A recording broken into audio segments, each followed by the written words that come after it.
لبيك اللهم لبيك لبيك لا شريك لك لبيك إن الحمد والنعمة لك والملك لا الحمد لله والصلاة والسلام على Rasulillah wa ala alihi wa ashabihi wa man wala. Les actions qu'il est détestable d'effectuer en état d'ihram. Il est détestable pour le pèlerin en état d'ihram d'attacher autour de son bras ou de sa cuisse quelque chose pour garder son argent. Il est détestable de mettre sa face sur un coussin. Il est notamment détestable de dormir sur le visage, même sans être en ihram.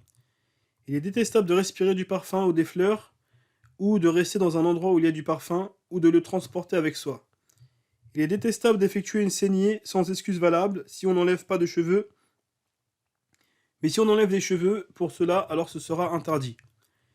Il est détestable de plonger la tête dans de l'eau, sauf si on est sûr qu'il n'y a pas de poux ou pour le grand lavage obligatoire ou recommandé. Il est détestable de sécher la tête énergiquement.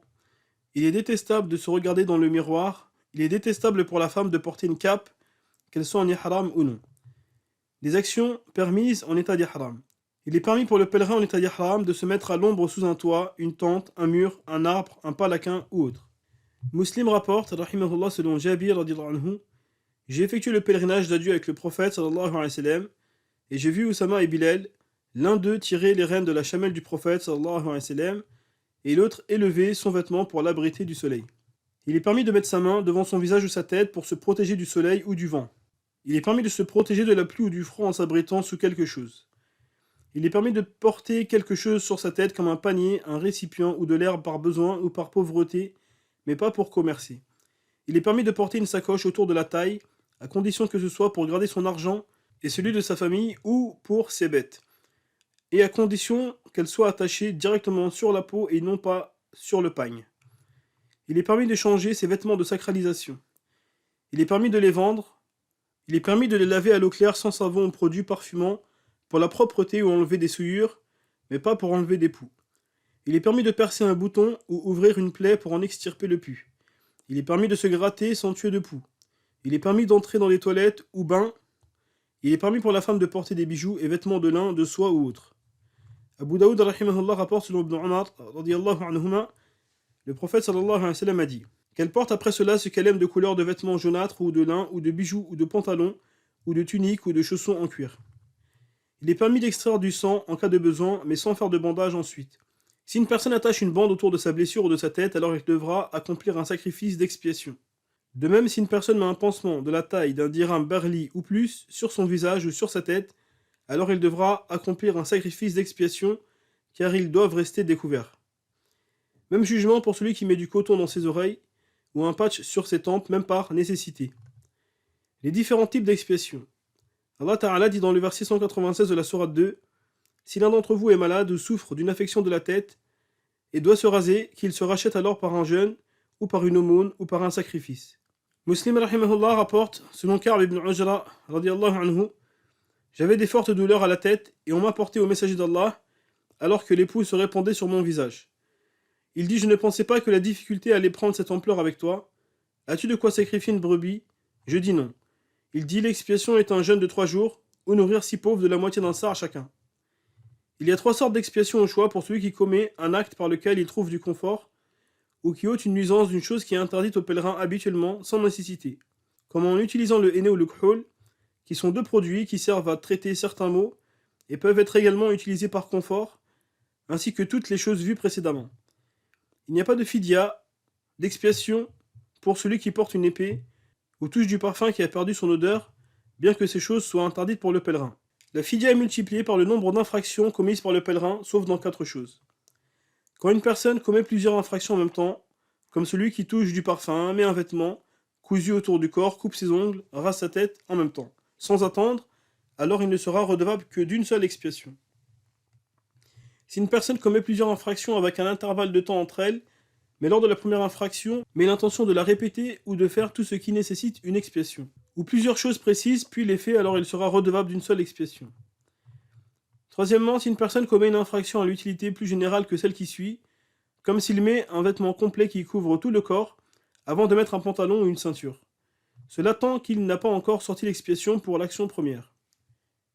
Quatrièmement, si une personne pense que l'acte qu'il a commis est permis, du fait qu'il pense être sorti de l'état de sacralisation, comme la personne qui accomplit le tawaf ifada sans ablution en pensant qu'il a les ablutions, puis pense être sorti de l'état de sacralisation et commet des infractions. Puis ensuite il se rend compte que son tawaf n'était pas valide et qu'il est toujours en état d'ihram, alors il sera redevable d'une seule expiation. Mais cela ne concerne pas celui qui commet une infraction par ignorance, en pensant que ce n'est pas une infraction pour le pèlerin, il ne sera pas excusé par l'ignorance. Pareillement, pour celui qui commet une infraction et pense que cela lui enlève les autres interdits puis les commet.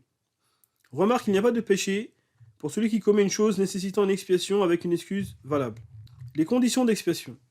Il y a une condition pour l'obligation de sortir l'expiation pour celui qui met des vêtements, qu'il en tire profit en se protégeant de la chaleur ou du froid, mais pas s'il les enlève aussitôt sans en profiter. Par contre, pour les autres interdits, comme le parfum, l'expiation est due dès que la personne les commet. Les catégories d'expiation. Il y a 3 catégories d'expiation. Un ovin, ou ce qui est au-dessus, avec les mêmes conditions d'âge que la bête du sacrifice. Al-Khirashi dit que le sacrifice d'ovin est meilleur. Deuxième catégorie, nourrir 6 pauvres avec 2 mouds chacun, des denrées que consomment les gens du pays ou de la région habituellement. Un moud équivaut environ à 628 ml de volume. Troisième catégorie, jeûner 3 jours. Cela est effectuable pendant les jours de Mina, qui sont les 3 jours qui suivent le sacrifice. L'expiation n'a pas d'endroit ou de temps précis, il est possible de la retarder pour son pays de retour, contrairement au hadi, celui-ci doit être sacrifié à Mina ou à la Mecque. La base pour l'expiation est que l'on ne passe au jeûne ou à nourrir les pauvres que si l'on ne trouve pas les moyens de sacrifier une bête. La meilleure bête de sacrifice est celle qui a le plus de viande. Les compensations de la chasse. Allah Ta'ala dit dans le verset 95 de la sourate 5 : Ô les croyants, ne tuez pas de gibier pendant que vous êtes en état d'ihram. Quiconque parmi vous en tue délibérément, qu'il compense alors, soit par quelques bêtes de troupeau, semblables à ceux qu'il a tués, d'après le jugement de 2 personnes intègres parmi vous, et cela en offrande qu'il fera parvenir à destination des pauvres de la Kaaba, ou bien par une expiation en nourrissant des pauvres, ou par l'équivalent en jeûne. Cela afin qu'il goûte à la mauvaise conséquence de son acte. Allah a pardonné ce qui est passé, mais quiconque récidive, Allah le punira. Allah est puissant et détenteur du pouvoir de punir. Il y a 3 types de compensation au choix pour la personne qui chasse en état d'ihram ou en terre sacrée. Celle-ci sera estimée par 2 juges équitables qui sont instruits dans ce domaine. Premier type, une bête semblable à celle qui a été chassée parmi les bestiaux, tels que les camélidés, les bovins et les ovins. Il faut que la bête remplisse les conditions du sacrifice, à l'udhiya, que ce soit dans l'âge ou dans la santé. Il est requis que le sacrifice soit effectué à la Mecque ou à Mina, et ce n'est pas valide ailleurs. Deuxième type, la valeur de la bête chassée en denrées alimentaires, de ce que les gens consomment habituellement dans le pays où l'on sort la compensation. La valeur dont on tient compte est celle du jour où la chasse a été effectuée, et non le jour où les 2 juges feront l'estimation. On tient compte également de la valeur dans la région où la chasse a été effectuée. Il n'est pas valide de sortir la valeur en monnaie, et on sortira la compensation directement en nourriture aux nécessiteux en donnant un moud à chacun d'eux. Troisième type, jeûner une quantité de jours équivalent au nombre de moods de denrées alimentaires estimées pour les nécessiteux lorsqu'on sort de la valeur. Il est possible de jeûner à n'importe quel endroit et moment, légiféré, et il n'est pas obligatoire que ce soit pendant le Hajj. S'il reste un mood incomplet dans l'estimation de la valeur en nourriture, alors il faudra jeûner une journée complète et non une partie de journée. Il est recommandé, pour celui qui a chassé une autruche, de sacrifier un dromadaire, pour celui qui a chassé un éléphant de sacrifier un chameau persan, pour celui qui a chassé un zèbre ou une vache sauvage de sacrifier une vache, pour celui qui a chassé une hyène, un renard, un pigeon du haram, une colombe du haram, de sacrifier une brebis ou jeûner 10 jours. Abu Daoud rahimahullah rapporte selon Jabir radiyallahu anhu, le prophète sallallahu alayhi wa sallam a jugé pour la hyène que tue le pèlerin d'un bélier et a jugé que cela faisait partie des bêtes de chasse. Pour celui qui a chassé un pigeon, une colombe en dehors du haram et le reste des oiseaux, les lézards, les lapins, la gerboise, on sortira la valeur en nourriture, car ils n'ont pas d'équivalent parmi les bestiaux, où on effectuera l'équivalent de moud en jour de jeûne. Pour un œuf ou un embryon, s'il ne donne pas de signe de vie clair, on donnera le 10e de la valeur de la mère. Si l'embryon en sortant du ventre donne un signe de vie clair, comme s'il pousse un cri, alors il faudra donner l'équivalent de la valeur complète de la mère. Il n'y a pas de différence dans la compensation entre les animaux chassés qui sont en bonne santé ou malades, mâles ou femelles, petits ou grands. Il est permis après l'estimation des 2 juges de choisir de ne pas accomplir un sacrifice et de passer à donner des denrées alimentaires ou jeûner. Le jugement des 2 juges sera annulé par eux-mêmes ou 2 autres juges s'il s'avère qu'ils ont fait une erreur évidente. Le sacrifice obligatoire pour le pèlerin qu'on appelle hadi. Allah Ta'ala dit dans le verset 196 de la sourate Al-Baqarah: quiconque a joui d'une vie normale après avoir fait la Umrah, en attendant le pèlerinage, doit faire un sacrifice qui lui soit facile. S'il n'a pas les moyens, qu'il jeûne 3 jours pendant le pèlerinage et 7 jours une fois rentré chez lui, soit en tout 10 jours. Cela est prescrit pour celui dont la famille n'habite pas auprès de la mosquée sacrée, et craignez Allah et sachez qu'Allah est dur en punition. Comme vu précédemment, il est obligatoire d'accomplir un sacrifice pour la personne qui choisit le rite du tamattu' ou du qiran, ou qui délaisse un acte obligatoire pendant les rites du hajj ou de la umrah. Ou encore ce qui est obligatoire à cause des rapports charnels pendant les rites, ou du liquide préséminal ou du baiser, ou suite à un serment, d'effectuer un sacrifice pour les nécessiteux ou autres, ou un sacrifice surérogatoire. Il est recommandé pour le hadi de sacrifier une bête qui a beaucoup de viande, et pour cela on donnera la priorité aux camélidés, puis aux bovins, puis aux ovins. Car le prophète sallallahu alayhi wa sallam a lui-même sacrifié 63 dromadaires de sa main lors de son pèlerinage d'adieu et a chargé Ali radiyallahu anhu de sacrifier les 37 restants. Cela montre qu'il est préférable d'accomplir le sacrifice soi-même, mais qu'il est également valide de déléguer. On donnera la préférence au mâle et ensuite à la femelle de ces catégories, mais les deux sont valides. Il est recommandé de se tenir sur les lieux du rite avec la bête de sacrifice, tels que Arafat, Mina et le Mash'ar al-Haram. Il est obligatoire de sacrifier le hadi à Mina sous 3 conditions. Première condition, que l'on ait amené la bête avec nous lors de l'ihram. Deuxième condition, que l'on se soit tenu avec la bête à Arafat à un moment de la nuit. Troisième condition, que ce soit pendant les jours désignés pour le sacrifice. Si l'une de ces conditions vient à manquer, alors il sera obligatoire de sacrifier le hadi à la Mecque. Les conditions de validité du hadi. Première condition, qu'il reste un temps en dehors de la terre sacrée et un temps à l'intérieur. Deuxième condition, le sacrifier en journée à partir du lever de l'aube et avant le lever du soleil. Il n'est pas valide de le sacrifier de nuit. Pour le hadi de la Umrah, il sera sacrifié à la Mecque après le sa'i et il ne sera pas valide de le faire avant. Après cela, le pèlerin se rasera la tête, mais il n'est pas nuisible de raser avant de sacrifier. Il est recommandé d'effectuer le sacrifice au mont de Marwa, bien qu'il est possible de le faire n'importe où à la Mecque. Muslim rahimahullah rapporte selon Jabir radiyallahu anhu, le prophète sallallahu alayhi wa sallam a dit: tout Arafat est un lieu où on peut effectuer la station, tout Mina est un lieu où l'on peut effectuer le sacrifice, tout Muzdalifa est un lieu où on peut effectuer la station, et tous les chemins de la Mecque sont des voies et des lieux où l'on peut effectuer le sacrifice. L'âge et la description qui sont requis pour le hadi sont les mêmes que pour l'udhiyya. Cela dès le moment où on les prépare pour le hajj. Il est sunnah de mettre un collier de plantes autour du cou des camélidés et des bovins pour indiquer aux nécessiteux qu'ils sont réservés en hadi et éviter qu'ils se perdent. Il est également sunnah de faire une entaille légère à la bosse des camélidés réservée pour le hadi avec une lame, et il est recommandé que ce soit du côté gauche, de la taille de 2 phalanges, et il est recommandé de dire Bismillah Allahu Akbar en faisant cela. Il est recommandé de dire Bismillah au moment de l'ish'ar. Il est également recommandé d'accrocher des sandales sur le collier de plantes et de les couvrir d'un vêtement.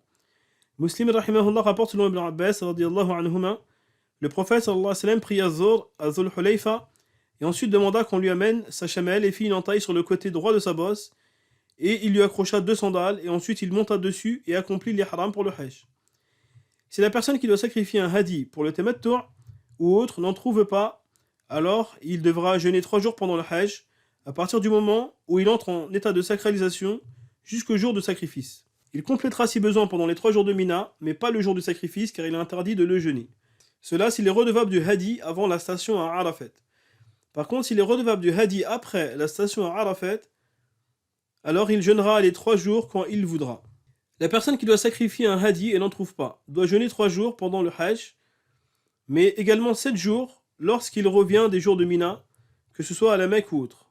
Allah Ta'ala dit dans le verset 187 de la sourate Al-Baqarah: s'il n'a pas les moyens, qu'il jeûne 3 jours pendant le pèlerinage et 7 jours une fois rentré chez lui, soit en tout 10 jours. Cela est prescrit pour celui dont la famille n'habite pas auprès de la mosquée sacrée. Il est recommandé pour la personne qui n'est pas véritablement résident à la Mecque de les jeûner lorsqu'il retourne dans son pays. Il n'est pas valide de jeûner ces 7 jours avant la station à Arafat, tout comme il n'est pas valide de jeûner pour la personne qui trouve les moyens de sacrifier le hadi avant d'entamer le jeûne, même s'il doit emprunter pour cela. S'il trouve les moyens avant de compléter les 3 premiers jours de jeûne, il est recommandé qu'il arrête de jeûner et sacrifie. Il est détestable de faire sacrifier le hadi par quelqu'un d'autre et il convient que le pèlerin l'accomplisse de lui-même par humilité pour son Seigneur. Il est recommandé de sacrifier les camélidés debout. Si un pèlerin meurt avant de préparer son hadi, alors on achètera avec l'argent qu'il a laissé avant de partager son héritage, et même s'il n'a fait aucune recommandation sur cela dans son testament. Cela s'il a déjà lapidé la grande stèle. S'il a déjà préparé la bête pour le hadi, alors elle sera sacrifiée en son nom obligatoirement. Qu'est-il possible de consommer des bêtes de sacrifice? Il est interdit pour la personne qui possède le hadi de consommer ce qui suit. 3 bêtes sont interdites en toutes circonstances. La bête de sacrifice précise qui a été promise aux nécessiteux, même si elle n'arrive pas à destination ou meurt avant. Le sacrifice surrogatoire dans l'intention de le donner aux nécessiteux. Le sacrifice d'expiation autre que le hadi, qui n'a pas de lieu ni de moment désigné pour le sacrifice. 3 autres bêtes sont interdites une fois qu'elles sont arrivées à destination. La bête de sacrifice non précise dont on fait le vœu pour les nécessiteux, la bête sacrifiée en compensation d'une chasse, la bête d'expiation désignée pour être sacrifiée en hadi. 3 bêtes sont interdites avant qu'elles arrivent à destination mais pas après. Muslim rahimahullah rapporte selon Abu Khabisa, le prophète sallallahu alayhi wa sallam envoyait les bêtes de sacrifice et disait: si l'une vient à périr et que tu crains sa mort, alors sacrifie-la. Et ensuite plonge sa sandale dans son sang, et ensuite mets-en sur son cou, et ne la consomme pas toi ni personne des gens qui t'accompagnent. Il est donc interdit la bête de sacrifice surrogatoire précise qui périt avant d'arriver à destination, qui n'a pas été réservée aux nécessiteux. La bête de sacrifice surrogatoire non précise qui périt avant d'arriver à destination et qui n'a pas été réservée aux nécessiteux. La bête dont il a été fait serment de la sacrifier sans la réserver aux nécessiteux. Il est permis au pèlerin de consommer ce qu'il veut en dehors de cela parmi les hadis obligatoires, que ce soit pour le hajj ou la umrah, ou pour le rite du tamattu' ou du qiran, ou pour avoir franchi les miqats sans ihram, ou pour avoir délaissé le tawaf d'arrivée ou le rasage de la tête, ou les nuits à Mina, ou la station à Muzdalifa, etc. At-Tirmizi rahimahullah rapporte selon Jabir radhiyallahu anhu, le prophète sallallahu alayhi wa sallam ordonna de prendre une partie de chaque bête de sacrifice, et elle fut cuite. Dans une version, il consomma de sa viande, et il but de son jus. Il sera possible également d'en faire provision et d'en donner à consommer aux riches comme aux pauvres, aux musulmans comme aux mécréants, aux proches comme aux lointains, à la personne qu'on a mandatée pour le sacrifice ainsi qu'à nous-mêmes, qu'elles aient atteint leur destination ou non. Les harnais, rênes, vêtements qui couvrent la bête de sacrifice ont le même statut que leur viande dans l'autorisation ou l'interdiction, sauf qu'il n'est pas permis de vendre ce qu'il est permis de récupérer, comme pour l'udhiya. On consomme ou on donne à consommer à une personne qui n'y a pas droit, alors il devra sacrifier un autre hadi à la place. Il n'est pas valide de s'associer à plusieurs personnes pour l'achat du hadi, ni un sacrifice d'expiation ou une compensation de chasse, même pour des personnes qui vivent dans le même foyer, ou que les uns sont à la charge des autres. Le hadi, en guirlandais, sera valide pour son propriétaire si une autre personne que lui le sacrifie, ou s'il est dérobé après avoir été sacrifié, car il est arrivé à destination. Si on retrouve le hadi avant d'avoir sacrifié celui qu'on a acheté en remplacement, il sera possible de se contenter de sacrifier le hadi, si on n'a pas encore mis les guirlandes au deuxième. Mais s'ils sont tous deux en guirlandais, alors il faudra sacrifier les deux. Il est interdit de boire le lait de la bête du hadi une fois qu'elle est enguirlandée, et il est détestable de monter dessus sans excuse valable. Manquer les rites pour une raison valable. Al-Bukhari rahimahullah rapporte selon Ibn Umar radiyallahu anhuma, Ibn Umar voulut accomplir le hajj l'année où le hajjaj s'attaqua à Ibn Zubayr. On lui dit: il y a une guerre entre les gens et nous craignons qu'il t'en empêche. Elle répondit: vous aviez certes dans le messager d'Allah un modèle exemplaire. Certes, je ferai ce qu'a fait le prophète, sallallahu alayhi wa sallam. Je vous prends un témoin que je me suis imposé une umrah. Puis, il partit jusqu'au Bayda et dit: en vérité, le hajj et la umrah sont similaires. Je vous prends un témoin que je me suis imposé un hajj avec ma umrah. Et il avança une bête de sacrifice qu'il avait achetée à Qudayd, et n'ajouta pas à cela, et ne sacrifia pas, et ne s'autorisa rien parmi les interdits de l'ihram, et ne rasa pas sa tête, ni ne raccourcit ses cheveux jusqu'au jour du sacrifice. Puis il sacrifia et rasa sa tête, et fut d'avis que le premier tawaf et sa'i qu'il avait effectué était suffisant pour le hajj et la umrah, et il dit: c'est ainsi que fit le messager d'Allah. Si une personne manque la station à Arafat, la nuit du sacrifice à cause d'une maladie ou d'un ennemi qui lui empêche d'y accéder, ou d'une détention, ou parce qu'il s'est trompé de jour, alors le hajj sera manqué. Abu Daoud rahimahullah rapporte selon Ibn Ya'mur radiyallahu anhu, le prophète sallallahu alayhi wa sallam a dit: le hajj c'est Arafat. Quiconque a atteint Arafat a atteint le hajj. Cela ne signifie pas que la station à Arafat est un pilier plus grand que le tawaf, mais simplement que le hajj est manqué si on le manque. La personne qui a manqué à Arafat ne sera pas redevable du reste des rites, comme la station à Muzdalifa et au Mash'ar al-Haram, la lapidation et les nuits de Mina, et ni de l'expiation. Il lui est recommandé de modifier son état de sacralisation du hajj et de mettre l'intention de la umrah et de ressortir de la terre sacrée. Il accomplira ensuite le tawaf et le sa'i et rasera sa tête, et ne se contentera pas de son tawaf d'arrivée et du sa'i accompli ensuite. Puis il devra le rattraper pour le hajj obligatoire et sacrifier une bête. Il peut également, s'il n'est pas encore entré à la Mecque, rester en ihram jusqu'à accomplir le hajj l'année suivante en s'éloignant et en respectant les interdits de l'ihram. Dans ce cas, il sacrifiera son hadi et n'aura pas de rattrapage à effectuer. Il est par contre détestable de rester en ihram du hajj si l'on est à proximité de la Mecque ou qu'on y est déjà entré. Une fois le hajj de l'année suivante arrivé, alors on ne pourra plus modifier son ihram en umrah et on devra compléter le hajj. Si une personne a accompli la station à Arafat, puis est empêchée d'accéder à la maison sacrée à cause d'une maladie, d'un ennemi, d'une détention même justifiée, il aura certes atteint le hajj et ne pourra se désacraliser qu'en accomplissant le tawaf ifada même des années après. Et il sacrifiera une seule bête pour avoir manqué la lapidation les nuits de Mina et Muzdalifa. Si une personne est empêchée d'accéder à Arafat uniquement, ou à Arafat à la maison sacrée en même temps, par un ennemi ou une détention injuste, alors il pourra se désacraliser quand il voudra et cela est meilleur. Il ne pourra pas modifier son ihram en umrah, mais il pourra rester en ihram jusqu'à pouvoir accéder à la maison sacrée et à ce moment-là il pourra modifier son ihram en umrah ou attendre le hajj de l'année suivante pour compléter la station à Arafat et les rites. Il sacrifiera son hadi en se désacralisant, en mettant l'intention et rasera sa tête à deux conditions. Première condition, il n'était pas au courant de cet empêchement avant d'entrer en ihram, ou il pensait pouvoir l'éviter. Deuxième condition, il n'a pas d'espoir que cet empêchement cesse avant de pouvoir accomplir la station à Arafat. La personne qui n'arrive pas ainsi à accéder à Arafat ou à la maison sacrée ne sera pas redevable d'un sacrifice d'expiation, mais il devra simplement terminer en umrah ou mettre l'intention de rester en ihram pour le hajj. Si une personne accomplit la umrah puis est empêchée d'accéder à la maison sacrée et qui ne savait pas qu'il en serait empêché et ne peut pas y parvenir sans grande difficulté, alors il sortira de l'état d'ihram en mettant l'intention quand il veut et rasera sa tête et sacrifiera son hadi s'il en a un et ne sera pas redevable d'un sacrifice d'expiation. Il ne sera pas demandé dans ce type de cas d'emprunter un chemin où il craint pour ses biens ou sa vie. Il n'est pas utile pour le malade de mettre l'intention dès le début des rites de se désacraliser si la maladie s'accentue ou autre. Il restera, le cas échéant, en état d'ihram jusqu'à ce qu'il mette l'intention de se désacraliser de la manière vue précédemment.